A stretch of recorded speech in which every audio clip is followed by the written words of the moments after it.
en un juicio que se sigue contra 2 ex colaboradores del PAC por presunta estafa. Lo informamos en vivo.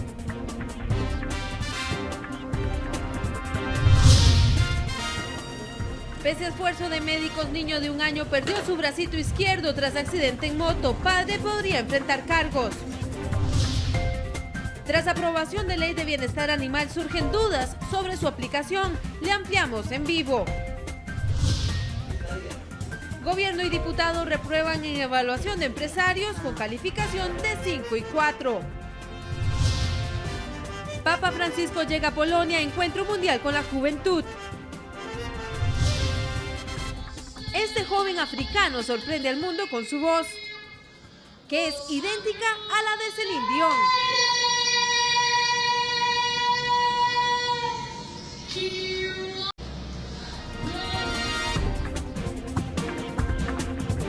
Hola a todos, buenas tardes, gracias por informarse con Noticias Repretel. Bienvenidos, iniciamos. El fundador del PAC y diputado por esa agrupación, Otón Solís, declaró esta mañana ante los tribunales. Roy Solano cubre este caso y nos tiene los detalles. Vamos de inmediato con él. Roy, buenas tardes. Buenas tardes, compañeras. Una declaración que llegó casi a las 3 horas y en la cual, como ustedes bien dicen, el fundador del PAC, diputado actual de esa agrupación, brindó esta declaración a petición del Ministerio Público. A él se le trajo como testigo uno de los principales, con el fin de demostrar o no si existió algún mal manejo de dineros por parte de los encargados en ese momento, en el año 2010, de los dineros de esta agrupación y que fueron propinados o otorgados por la deuda política. Lo más importante de esta declaración de Otón Solís es que durante este tiempo se le interrogó constantemente acerca de quién manejaba los dineros o cómo se realizaban las contrataciones de diferentes tipos, a lo que él negó tener un conocimiento detallado. Sabía quién era el encargado de las finanzas, de la tesorería, pero no tenía claro cómo eran los contratos que se realizaba para adquirir algún bien o bien para hacer una contratación de publicidad.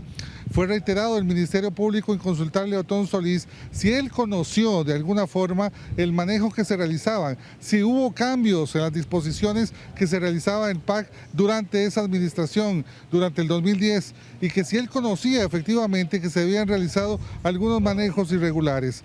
Otón fue claro al decir de que él estaba concentrado en ese momento en la candidatura presidencial y que tenía poco ligamen precisamente con algunas de las personas que estaban encargadas, principalmente por roces que había tenido ideológico. Él enfatizó en varias ocasiones en que no se le daba el lugar que merecía las opiniones de él y que inclusive el partido estaba en una etapa en que todo lo que decía Otón era malo. Escuchemos parte de la declaración y sobre todo del interrogatorio del Ministerio Público intentando determinar si existió o no efectivamente un mal manejo por parte de las personas encargadas en ese momento de las finanzas del PAC. Como si no entiendo bien la pregunta. Yo cuando pongo de peón digo, una persona se gana el dinero en la vida, se lo puede ser peón de finca, puede ser empresario, puede ser educador, puede ser agrónomo, puede ser trabajador de un partido, del partido, y escoge regalarle plata al partido. Es la misma plata, es un regalo que le hace al partido. No hay ninguna diferencia entre la plata que se gana haciendo un contrato con el partido y la plata que se gana en el resto de actividades de la vida. En estos momentos el juicio se sigue todavía contra 2 personas, 2 ex colaboradores del PAC y que desde el 4 de julio enfrentan este debate por el supuesto desvío de más de 16 millones de colones por el cual están acusados de estafa. Durante la tarde continuará el debate ya que durante toda esta mañana se le dio solamente espacio a la declaración de Otón Solís. Nosotros más adelante les vamos a llevar mucha más información y algunas de las declaraciones realmente importantes que tuvo Otón Solís a criterio del Ministerio Público.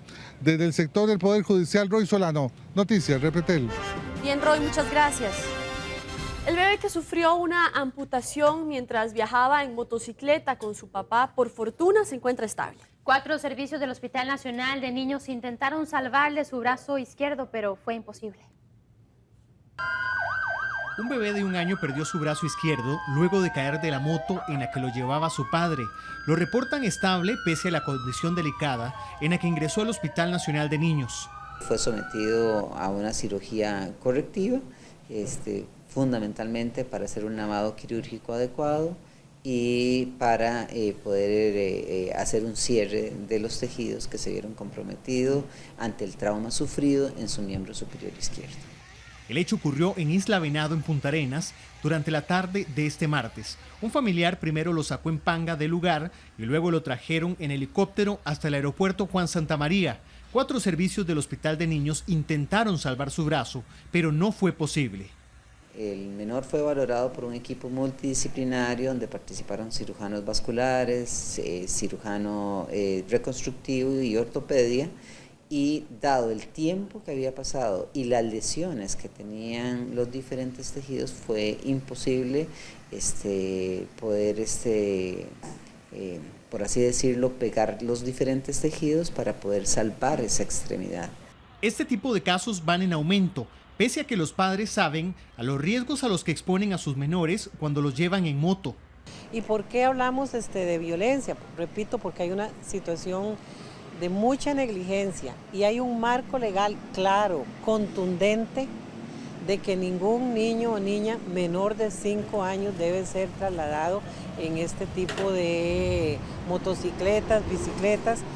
La mayoría queda con lesiones graves o daños para toda la vida, como sucedió con este bebé de tan solo 1 año.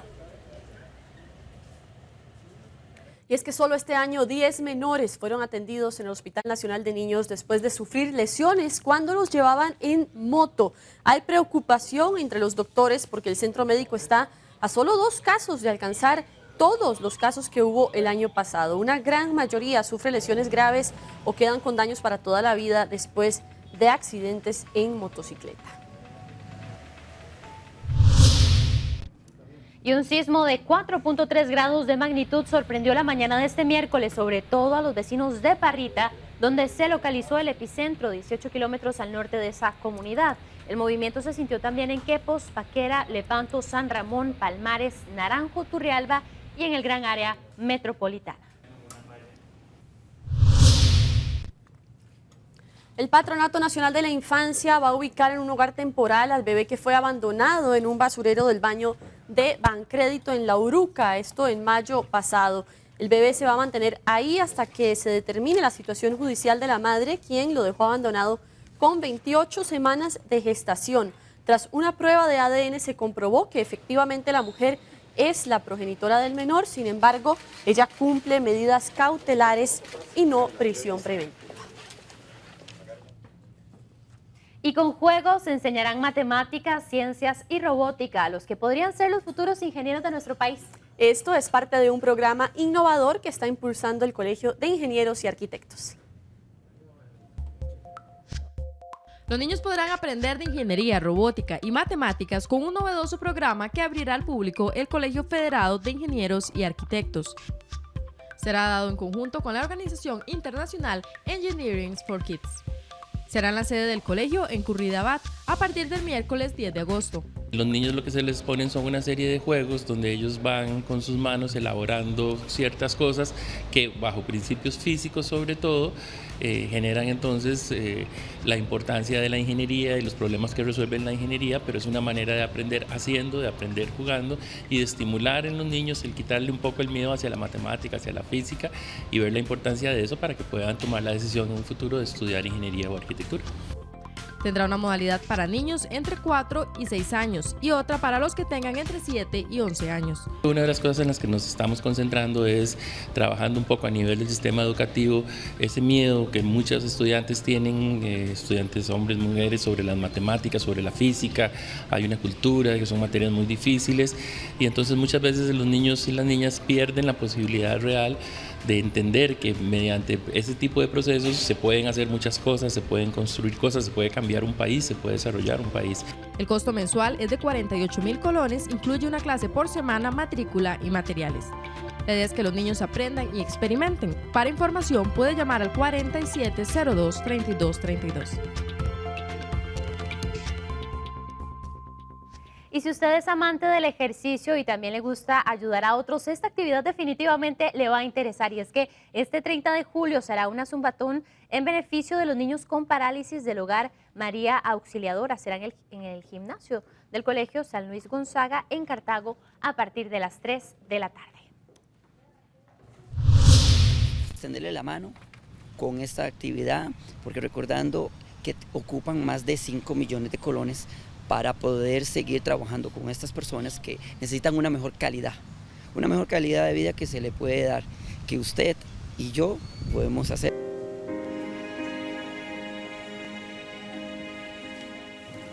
Si está buscando trabajo este fin de semana, hay varias empresas en Alajuela que ofrecen diferentes puestos. Exactamente, y eso están buscando saloneros, gerentes y también cajeros. Si usted está en busca de trabajo, su oportunidad de obtenerlo podría estar en la quinta feria de empleo en la provincia de Alajuela. El Boulevard Lorenzo de Tristán, en el Parque Central de la provincia de Los Mangos, tendrá un espacio de reclutamiento de personal. La feria tendrá un horario de 9 de la mañana a 3 de la tarde el próximo viernes y sábado. Más de 30 empresas han confirmado su participación. Están en busca de colaboradores en áreas como operarios de procesos, saloneros, cocineros, panaderos, personal administrativo y gerencial, oficiales de seguridad, cajeros y contadores. Además, buscan personal de servicio al cliente con buen manejo del idioma inglés, así como arquitectos, bodegueros. Además, están en busca de personal de servicio al cliente con buen manejo del idioma inglés. También arquitectos, bodegueros, personal para call center y choferes. La feria es totalmente gratuita y usted debe llevar su currículum impreso y también en versión digital. Y la famosa obra El Mercader de Venecia será puesta en escena a partir de esta semana en el Auditorio Nacional. Participan reconocidos artistas nacionales y además es recomendada por el programa del Ministerio de Educación. Devolverse a la historia más de 400 años es darse cuenta que el amor, la preocupación por el dinero y la lucha contra los prejuicios no son nada recientes. En los años 1500, el famoso William Shakespeare retrató esto a la perfección en su obra El Mercader de Venecia. Usted podrá disfrutar de una versión creada por costarricenses con un elenco de lujo. Será en el Teatro del Auditorio Nacional del Museo de los Niños. Ofreciendo para público en general y también para estudiantes de 9º año, ya que es una lectura sugerida por el Ministerio de Educación Pública, con un elenco de lujo y por supuesto bajo la dirección del reconocido director Luis Carlos Vázquez. Únicamente serán 10 funciones, iniciará este viernes 29 de julio y culminará el domingo 7 de agosto. Saldarás la deuda entregando 1 libra justa de tu propia carne, que yo mismo portaré del lugar de tu cuerpo que más me plazca. La presentarán a las 8:30 y 11 de la mañana y también a las 5 de la tarde y 7 de la noche. Sensación xenofóbica que existe en el mundo, ¿no? Es muy fuerte, de tal manera que el mercader empieza a tener una vigencia realmente profunda en una sociedad como la de hoy, en donde precisamente ese punto en específico está revolcando los cimientos en Europa, en América, ni qué decir. El costo de la entrada es de 3.000 colones para estudiantes y 5.000 público general. Hay descuentos para grupos de más de 5 personas. Las compras por internet le podrían salir ahora más caras porque imagínense que algunos artículos, por ejemplo los electrónicos, van a tener que pagar más de 55% solo en impuestos. Ahora las compras están al alcance de un clic desde su teléfono, con precios muy cómodos. Por eso cada vez es más frecuente la compra por internet. Aunque en algunas páginas se incluya dentro de la compra el costo de envío, lo cierto es que para tener el paquete en sus manos, en muchos casos se deben pagar hasta un 50% más del valor de su compra por concepto de carga tributaria. Sí, hay mucha gente que deja su paquete y no lo viene a reclamar por el tema de desplazarse y venir a la aduana a hacer el trámite. Pero realmente es algo que se debe contemplar desde el inicio, en el momento en que uno está haciendo la compra. toda mercadería está sujeta a pago de impuestos, toda mercadería de importación. Entonces, es muy importante que la gente se asesore antes de realizar la compra. Cuando el cliente descubre el porcentaje por la carga de estos tributos, decide en muchos casos no retirar su pedido. Según datos de Hacienda, eso es lo que usted debería de pagar por carga tributaria por la compra de artículos. Una consola de videojuegos, un 55%, electrodomésticos, 49%. El porcentaje por juguetes es del 30%, al igual que los zapatos. Correos de Costa Rica le permite obtener gratuitamente un casillero, pero en todas esas compras usted está obligado a pagar impuestos. Este casillero lo que le da es la posibilidad de registrar una dirección domiciliada en los Estados Unidos donde los clientes pueden hacer llegar sus compras. Nosotros nos encargamos de la importación de ese producto. Las compras por medio del casillero, el 100% están sujetas a pago tributario. Si la compra llega por vía postal, en la mayoría de los casos, usted está exento de ese pago. Desde el año anterior, la paquetería que viene desde China por compras en Internet aumentó en un 800%.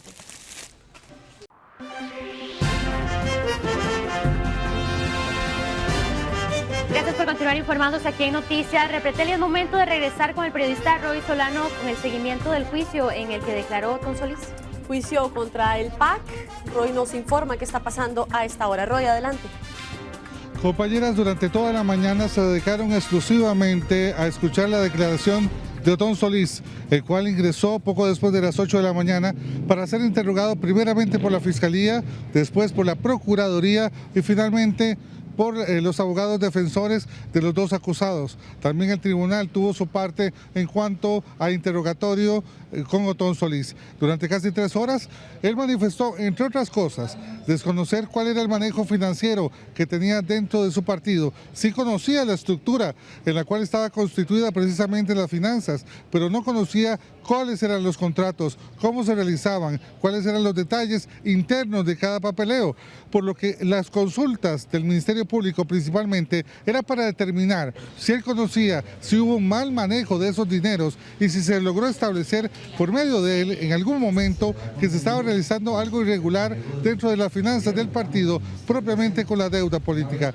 Escuchemos 3 de los extractos de este interrogatorio a Otón Solís. Directamente era si él conocía, aparte, esa situación específica, que en el contrato se establecía un plazo diferente al que había realizado la persona. ¿Conocía esa circunstancia específicamente? Nunca había un contrato, no sé cómo son los contratos,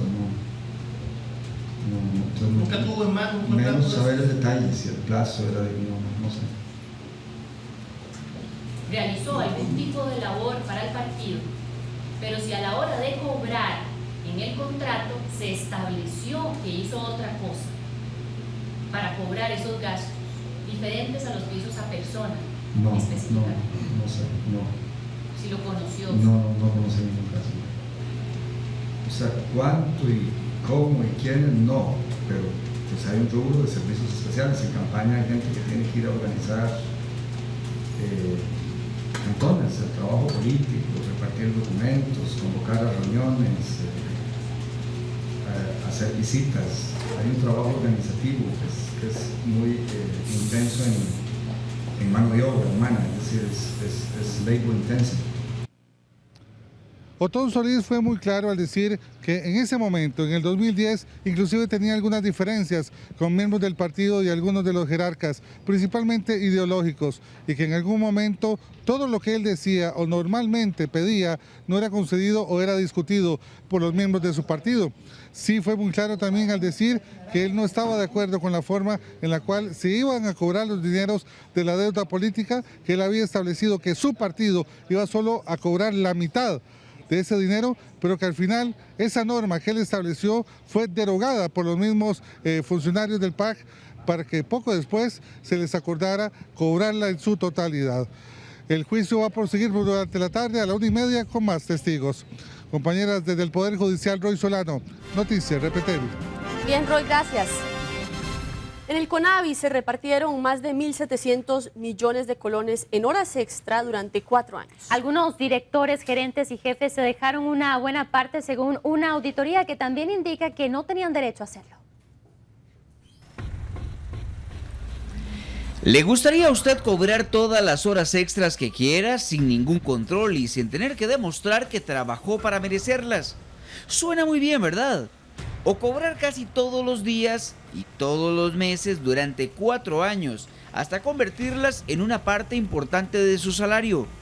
Eso suena aún muchísimo mejor, sin duda. Pues justamente eso es lo que sucede en el CONAVI. Un informe de la auditoría interna que fue declarado como privado así lo demuestra. Tras mucho insistir conseguimos el documento de manera oficial y los números y conclusiones son alarmantes. Entre el 2010 y el 2013 sus funcionarios recibieron más de 1.732 millones de colones en horas extras. Los montos millonarios se repartieron en diferentes niveles, pero los directores, gerentes y jefaturas se repartieron una gran parte de esas extras. El documento es muy claro. El primer lugar es para el ex gerente de construcción de vías y puentes, Carlos Enrique Pereira, quien cobró justo antes de pensionarse más de 32 millones de colones en horas extras, comprendidas entre el 2010 y los primeros meses del 2014. Es decir, unos 635.000 colones adicionales a su salario mensual durante todo ese tiempo. Su pensión creció gracias a ese monto. Le sigue Johnny Bard, de la Gerencia de Construcción Vial, con más de 28 millones de colones. Luego Cristian Vargas, exdirector del CONAVI en ese momento del estudio y actual gerente interino de conservación. Él cobró casi 14 millones y medio en extras en apenas 2 años, el 2012 y el 2013, más de 600.000 colones mensuales. Ana Gabriela Trejos, de la Dirección Jurídica, es la cuarta en la lista con más de 14 millones. Con más de 10 millones en extras le siguen Carlos Solís, del área financiera. Sin embargo, el récord lo tiene Javier González, director de la zona sur, quien en solo un año, el 2012, cobró más de 10.700.000 colones en horas extras, es decir, casi 900.000 colones por mes adicionales a su salario. Lo peor del caso es que ninguno de ellos debía cobrar horas extras. Según el artículo 75 del reglamento del CONAVI, el horario de los gerentes, directores, ingenieros de zona, directores regionales y jefaturas es de 12 horas diarias y no de 8. Sin embargo, según el informe, a todos ellos se les pagan extras después de las 8 horas de trabajo, pero están obligados a trabajar hasta por 12 horas diarias. Un informe que se mantuvo dando vueltas en la institución y que no fue hecho público en su momento, que establece la existencia de horas extras de formas injustificadas, casi que hasta de Viernes Santo, para algunos funcionarios, me parece que es una absoluta barbaridad. A todos los funcionarios los buscamos mediante un correo electrónico para conocer sus posiciones sobre el informe. Nos pidieron las preguntas por escrito y se las enviamos, pero aún no las responden. Sobre este mismo tema, el documento establece que no existe ningún tipo de control sobre las horas extras que cobran esas personas, ya que por sus puestos de trabajo su superior jerárquico es el director general o la junta del CONAVI, y ninguno tiene la capacidad para controlar a los funcionarios si trabajaron esas extras o no, por lo que al final los costarricenses pagamos la cantidad de horas que estas personas quieran cobrar.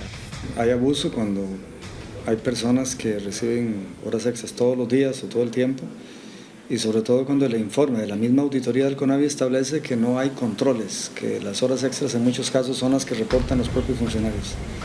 Pero estas no son las únicas anomalías que establece el informe. En una segunda entrega les mostraremos muchas más. Lamentablemente, en las últimas semanas y meses son muchísimos los casos de maltrato animal que han conmocionado a nuestro país. En esta nota repasamos algunos de los más sonados y que de alguna manera también contribuyeron para que se aprobara la muy esperada Ley de Bienestar Animal. Ayer martes a las 5:57 de la tarde y tras más de 2 años de negociaciones, finalmente se aprobó el proyecto de ley de bienestar animal. Esta aclamada ley castiga con duras sanciones y hasta con 3 años de cárcel el maltrato de animales o su muerte a propósito. De 54 legisladores presentes, 50 votaron a favor y 4 en contra. El camino hasta este punto ha sido largo y hubo casos que por la indignación que generaron en la ciudadanía contribuyeron también a la aprobación de esta ley.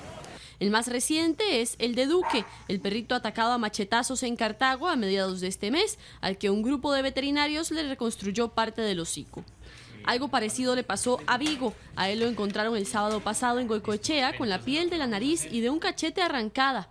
Ya fue estabilizado en la misma veterinaria que atendió a Duque. El caso de una perrita a la que quemaron estando embarazada y le sacaron sus crías del estómago también generó muchísima indignación en abril de este año. Esto sucedió en Cartago y lo que más alarmó fue que según las autoridades los agresores fueron niños. Un mes antes, en marzo y también en Cartago, más de 50 perros fueron envenenados. 18 murieron en el parque de Cocorí y en los alrededores. También en marzo trascendió este caso, que incluso fue conocido fuera de nuestras fronteras. En este video se vio como una tortuga fue amarrada a un automóvil y arrastrada por varios metros. Esto habría sucedido años atrás en Limón. También recordamos todos a Grecia, el tucán agredido en el 2015, el cual perdió su pico y que por fortuna este año estrenó una prótesis hecha en 3D. Todos estos casos dieron muchísimo de qué hablar, sobre todo en redes sociales, donde los ciudadanos exigieron que como un país amante y defensor de la naturaleza, Costa Rica tuviera una ley que castigara este tipo de acciones.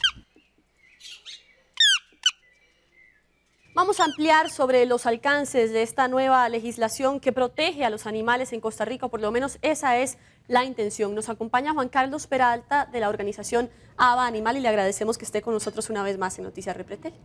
Muchísimas gracias por esta oportunidad de permitirme estar por acá y estamos para servirles. Don Juan Carlos, hablábamos fuera de cámara que es pronto aún para celebrar porque este es apenas un primer paso de un proceso muy largo que tiene que seguir esta ley, ¿verdad? ¿Qué es lo que seguiría y cuánto tiempo podría tardar en verse realmente aplicada esta ley a nuestra realidad? Bueno, el día de ayer, y lo celebramos con gran júbilo, todo el movimiento animalista, porque después de 8 años de estar en este proceso, ayer fue algo muy bonito, si lo celebramos el 1 de abril, con solo que se le negara una de las mociones al diputado don Otto Guevara, ayer que ya se votó en primer debate, pues los compañeros y todo el movimiento lo celebra grandemente, estamos muy contentos, pero este es un proceso, como lo decía usted, que apenas está empezando. Ayer se votó primer debate, el proyecto, el movimiento libertario lo va a mandar a consulta de sala cuarta, lo cual nos está dando de 30 a 60 días, o sea que para que regrese nuevamente a la Asamblea Legislativa. Si hay correcciones al texto, dependiendo de los artículos que se esté pidiendo que se declaren inconstitucionales, algo que le tiene que quedar muy claro a los ciudadanos, que no es que el texto se manda a sala cuarta para que los señores magistrados se pongan a leerlo y nos digan qué es lo que tiene malo, no. Se le manda y se le dice a ellos el artículo 405 bis es inconstitucional y lo justifico. Ellos van a decir si es cierto o es mentira. Entonces, dependiendo de lo que a mí me interese, así es como se va a ir este asunto. A partir de ahí, puede ser que vaya a una comisión de revisión donde se le hagan las correcciones. ¿Cuánto va a durar? Depende de la voluntad política de los señores diputados y después de eso vendría la votación en segundo debate. Es por eso, don Juan Carlos, que ustedes están insistiendo en el referéndum, porque esa sería una manera de agilizar el proceso y algunas personas no lo entienden, porque si ya se votó en primer debate, insisten con el referéndum. Bueno, el referéndum es la presión de la voluntad de la sociedad civil que está presionando. Esto que se dio ayer no se hubiera dado y es parte de las contingencias que hemos venido manejando durante estos 6 años, la planificación que ha hecho nuestra organización y el movimiento, todos los que estamos en esto. El referéndum siempre fue una alternativa, una forma de presión, nunca obstaculizar el proceso del 18-298, sino una alternativa que si los señores diputados no cumplían con la voluntad de la ciudadanía, teníamos el referéndum como una alternativa y realmente el efecto que esperábamos se causó y gracias a ese proceso se votó ayer en primer debate. Don Juan Carlos, tenemos consultas de la gente porque es un tema que genera siempre muchísimas opiniones y una de las primeras la tenemos ya en pantalla de las que han llegado a nuestras redes sociales. Bueno, sabemos que Otto Guevara vota en contra y él da específicamente razones como los animales utilizados en fincas, también la sección de invertebrados que habla de esa parte en la ley, pero la pregunta que nos hacen también es por qué Ligia Fallas de Liberación Nacional votó en contra. ¿Cuáles fueron los argumentos de ella? ¿Por qué se oponía? Ligia Fallas. De Liberación no, Araceli. Araceli, de Liberación. Ok, bueno. Primero que nada vamos a entrar a la parte de doña Araceli, que es la más fácil de la pregunta. Doña Araceli siempre ha estado en contra de este proceso. Ella totalmente respalda al grupo de la zona norte que se realiza actividades taurinas en la zona norte, de índole totalmente privado, que con el proceso de referéndum realmente se hace cumplir los reglamentos y las disposiciones que tenemos en este momento, que es por comités de festejos populares, que es como se hace Zapote, donde el 100% de los dineros van a la comunidad, no entes privados que dan a cuentagotas a la comunidad. Ella siempre ha estado en contra del proceso. Era de esperarse totalmente que esta señora pues no iba a cambiar, y me parece bien, es parte del proceso democrático, ¿verdad? ¿Y sobre lo que dice Otto Guevara? Vea, en cuanto a lo que dice don Otto, todo lo que tiene que ver con animales de producción está exceptuado, 100% en las excepciones que se tiene, por ley SENASA o por legislaciones que ya tienen. No se está dañando absolutamente en nada la parte productiva, y eso ya lo hemos recalcado montones de veces, inclusive en los acuerdos y reuniones con los representantes de las cámaras, que hay oposiciones por intereses económicos. Básicamente estamos hablando que es una lucha de derechos, y cuando hay lucha de derechos, igualmente, así como se opusieron al 13º salario allá en los años 40 y 50, que iban a quebrar todas las empresas, todos recibimos el aguinaldo a final de año y ninguna empresa quiebra. Es parte de los procesos que se tienen que dar. En cuanto a los invertebrados, la cucarachita, la ratita, bueno, está la Ley General de Salud, que es la que tiene que ver con este tipo de cosas. Y básicamente en el proyecto es para animales con un sistema nervioso totalmente desarrollado, que sufren dolor. Entonces ahí viene la diferencia. Sí, don Otto tiene sus argumentos que con animales, pero en grandes partes, o sea, en el proyecto como tal se aclara. Simplemente creo que él no ha tenido tiempo de leerlo, ¿verdad? Hasta el momento, porque eso nos lo ha dicho en varias ocasiones y creo que todavía sigue sin leerlo. Don Juan Carlos, entonces hablando de sí cómo afecta a las personas, yo creo que muchos en este país tenemos en nuestra casa perros, gatos. ¿Qué obligaciones establecería ahora sí para los propietarios de animales esta ley? ¿A dónde empieza un caso de abandono o de maltrato? ¿Y quién determina eso, verdad? Ok, bueno, en eso, digamos, ya al aprobarse esta ley, se está dando una modificación a la ley 7451, que es la ley de bienestar animal, que en este momento no tiene ningún tipo de pena. Ya, por ejemplo, personas que abandonen animales van a ser multadas, ya el abandono, que eso lo tenemos, es ir y botar al surquí, tirarlo en el surquí, que eso es algo que se hace muy normalmente. Ya quedó preñada, tiene problemas de piel, no puedo pagar el veterinario, se hizo más grande que la casa, hoy lo tiró al surquí. Eso va a ser penado si se descubre, bueno, multado, realmente. Igualmente, el proveerle las condiciones que están estipuladas dentro de la ley 7451 es un poema hermoso que dice cómo tengo que tratar al animal, de lo lindo que es y platónico que es, no hay leyes. Ahora ya, al devolverle esto, ya van a haber multas que se le van a imponer a las personas, porque tenemos que entender, el tener un animal, hay responsabilidad de todos nosotros. Usted habla de eso de las responsabilidades y me llama la atención, es un proceso de educación también esta ley. Por ejemplo, imponer una multa de casi 900.000 colones por no recoger las heces de un animal, yo creo que nadie se va a querer exponer a eso, y más es un efecto preventivo, ¿verdad? Lo que buscará que un castigo, ¿es así? En eso, veamos, tenemos dos cosas, veámoslo desde dos puntos de vista. Por un lado, muchas personas que no están de acuerdo, ellos dicen que deberíamos primero de educar. Este proceso de 8 años ha educado a nuestra ciudadanía. Si nos damos cuenta, la cantidad de personas que ahora son más sensibles, que son más conscientes a los actos de violencia que se dan en este tipo. Todo el mundo comenta eso, todo el mundo está enterado. Ayer en un medio decían que ¿quién conoce el texto de referéndum? Yo digo, ¿quién conoce el texto de 18298? O sea, en última instancia, a mucho ciudadano consciente sabe que la ley se va a cumplir. Ningún ciudadano se sienta a leer, va a la Gaceta y se pone a leer las leyes. Ese es un proceso que deberíamos de hacerlo, pero creo que se ha informado bastante a través de los medios responsables como ustedes, que nos han dado estos espacios, pero también tenemos otra parte, con la parte de las heces, algo muy importante. Eso es una responsabilidad. Eso es una responsabilidad que asumimos cuando tenemos un animal. Aparte de eso, hay 160 niños ciegos en el país a causa de las heces. Esto lo ha pedido el mismo Ministerio de Salud, solicitó. Perfecto, Juan Carlos, tengo que interrumpirlo en este momento, un tema que da para hablar muchísimo y lo agradezco que nos acompañe una vez más. Vamos a tenerlo aquí sin duda en otras ocasiones. Por ahora terminamos. Muchas gracias y vamos a un corte comercial.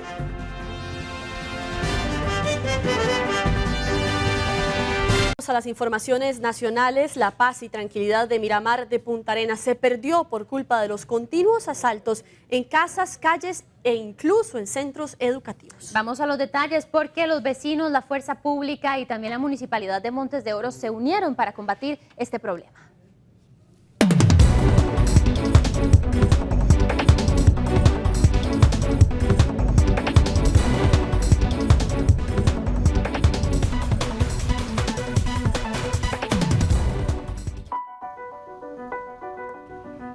Un pueblo tranquilo y pacífico.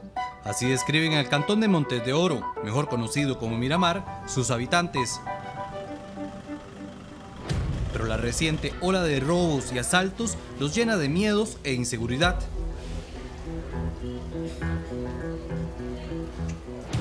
En 3 aulas de la escuela José María Celedón en Montes de Oro de Punta Arenas ya no hay pantallas y eso se debe al vandalismo creciente que se está dando en este cantón, lo que provoca inseguridad entre los padres de familia y las personas que trabajan en este centro educativo. Jonathan, nos explicaba usted del problema, ¿verdad?, y la inseguridad que está generando los continuos robos que se dan en esta escuela. Bueno, esto ha sido una situación que ha estado incrementándose en los últimos meses. De hecho, en la institución ya se nos han metido a robar cerca de 4 a 5 ocasiones.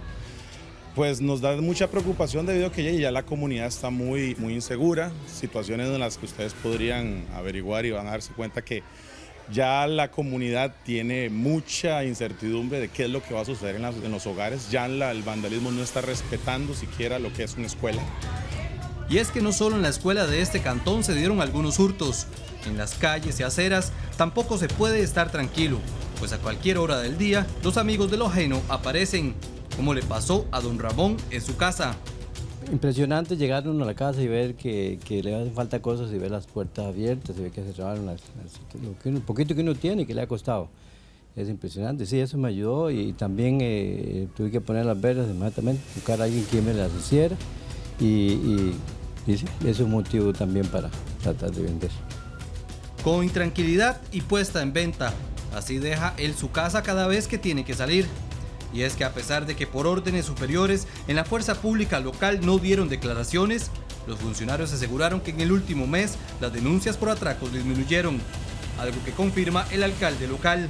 Hemos estado coordinando con los vecinos, con las comunidades alrededores para que hagan comités de vigilancia y ha dado muchos resultados. Hay unos chats donde hemos estado trabajando con la fuerza pública y los vecinos y las comunidades. Estamos también tratando de incrementar lo que es cámaras para ver si bajamos un poquito la intensidad de los robos y todo lo que nos ha estado pasando en el cantón de nosotros.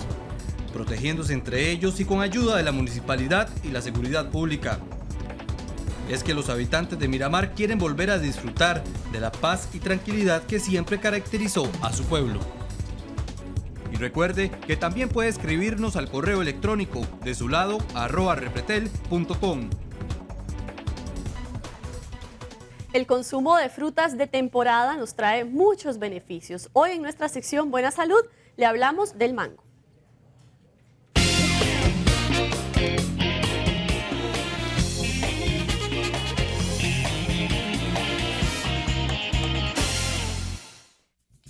Al mango se le conoce también como el melocotón de los trópicos y está catalogado entre las 2 o 4 frutas más finas. Es importante que tratemos de seleccionar los mangos adecuadamente. Para esto, busque aquellos que estén fuertes pero que no estén fofos, pero no se fíe del color porque existen muchas variedades y esto no indica la característica de si está maduro o el grado de dulzura. En ocasiones hay mangos que tienen un aspecto externo con manchas o están arrugados y la pulpa está perfecta. Sucede también lo contrario, mangos que tienen un aspecto externo muy bueno, pero que la pulpa puede estar defectuosa. Es importante también para adquirir un mango maduro que usted se fije en el aroma.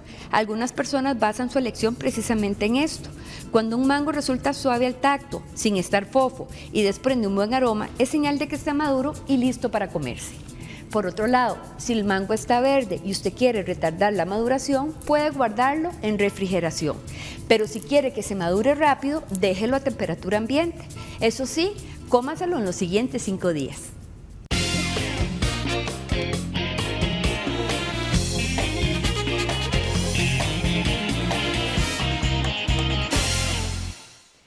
Y nos vamos con información en vivo hasta Fraijanes para darle seguimiento al asalto dentro de una escuela local. Osvaldo Alvarado está en el lugar cubriendo este suceso. Osvaldo, adelante.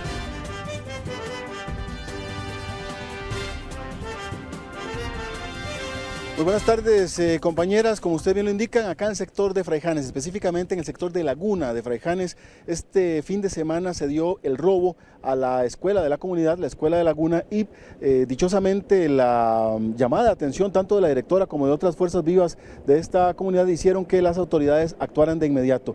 Ya este miércoles se dio un allanamiento en un lugar conocido como El Precario, La Esperanza 2, un sector donde, según quienes viven en esta zona, se ha vuelto bastante complicado, bastante conflictivo por el tema de la delincuencia y que ellos sospechaban que de ahí provenían las personas que habrían cometido este robo. Bueno, así fue porque los agentes judiciales encontraron en este lugar algunos de los artículos que fueron robados durante el fin de semana. Nuestro compañero Pablo Rodríguez preparó una información que habla precisamente sobre eso, ya que 150 niños de este centro educativo se quedaron sin comer el resto de la semana por culpa de los ladrones. Una imagen lamentable, puertas y ventanas destruidas y muchos objetos tirados en el suelo. Llenó de dolor a los maestros y funcionarios de la escuela La Laguna en Fraijanes de Alajuela. Una vez más, se metieron a robar al centro educativo, pero en esta ocasión, además de artículos de valor, se llevaron la comida para la alimentación de los estudiantes. Robaron además de artículos tecnológicos. La pantalla, una plantita de sonido que teníamos nueva que acabábamos de comprar, se llevaron impresoras y varios artículos del comedor, también se llevaron la comida a los niños, que es lo más triste de todo, ¿verdad? Que la semana pasada recibimos la mercadería del mes y se la llevaron completa, se llevaron granos, verduras, carnes, entonces ahorita estamos atados de manos, ¿verdad? Porque podemos recibir a los niños a partir de mañana ya y no tenemos comida que darles. Esta es la tercera vez que se meten a robar y se estima que se llevaron un poco más de $500,000 de colones entre artículos y comida.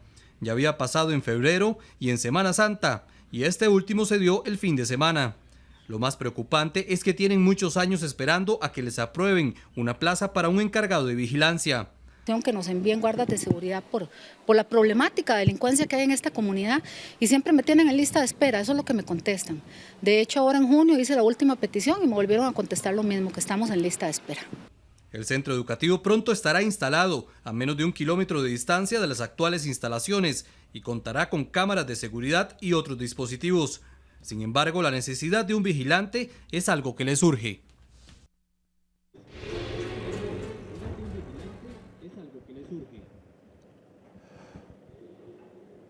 1:12 de la tarde acá en el sector de Laguna de Fraijanes. Decirles, antes de cerrar esta información, algo muy rápido, esa planta de sonido que hablaba la directora, lo mismo que esa pantalla, fueron de los artículos que se recuperaron. Nosotros tendremos amplia información en nuestra edición a las 7 de la noche y también ya la municipalidad del sector se comprometió a darles el alimento por todo el mes de agosto, ya que, bueno, fueron víctimas hasta en ese sentido.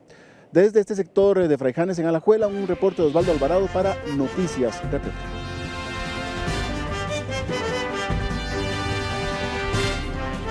Los presidentes de Costa Rica y El Salvador se reunieron esta mañana. Ya volvemos a Noticias Repretel.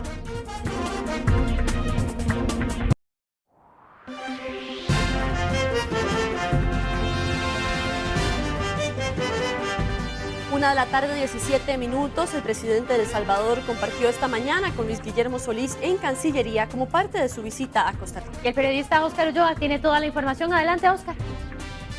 Buenas tardes. Una reunión sostenida entre Luis Guillermo Solís, mandatario de nuestro país, y Salvador Sánchez Serén, quien es el gobernante de la República del Salvador. Se firmó un acuerdo de cooperación entre ambos países. Sin embargo, ninguno de los mandatarios quiso especificar para cuándo entrará en vigencia el ferry que se prometió desde octubre del año anterior para el transporte de carga y de personas entre Costa Rica y El Salvador, entre Caldera y un puerto allá en este país centroamericano. Escuchemos las declaraciones del presidente Solís hablando de las negociaciones que se mantienen para la entrada en vigencia y en operación de este ferry que se prometió en octubre de 2015 y aún no empieza a funcionar. Hay algunos temas que tienen que ser todavía precisados con la empresa. Ayer hubo una reunión en Casa Presidencial con todas las distintas entidades que van a conformar la base sobre la cual ese intercambio se produzca. En estos momentos en El Salvador también la viceministra de Transportes y las autoridades salvadoreñas y la propia empresa están realizando conversaciones en este mismo momento. Así es que creemos que ese es otro paso adelante en estas relaciones. Esa fue la primera visita oficial de Salvador Sánchez a Costa Rica como presidente de El Salvador. En el acuerdo de cooperación que firmaron ambos mandatarios se espera que empiece en práctica ya a finales de este año, que tiene que ver con ayuda en materia, por ejemplo, universitaria. La UNED le dará a El Salvador cooperación para poner en práctica un plan como el de educación a distancia que se da en nuestro país como parte de la educación pública que da la UNED, y también se habló de proyectos que tiene el ICE a nivel regional, específicamente en ese país para el tema de generación eléctrica, aparte de los acuerdos que se firmaron en este convenio de cooperación entre Luis Guillermo Solís y Salvador Sánchez, presidente de El Salvador. Lo del ferry aún está en veremos. Le consultamos al viceministro de Transportes, Mauricio González, sin embargo no quiso darnos una respuesta. Un ferry que acortaría los viajes entre Costa Rica y El Salvador, que actualmente se dura unos 3 días por tierra, y el ferry solo haría que se tarde 16 horas, pero como les contamos, se declinó mencionar para cuándo entraría en operación. Una naviera española es la encargada de este proyecto que aún está en veremos y que se prometió desde octubre del 2015. Desde Cancillería, un reporte de Óscar Ulloa, Noticias Repretel. Óscar, muchísimas gracias. Vamos de inmediato a los deportes. Ya están listas Fabi y Gaby para darnos la información. Chicas.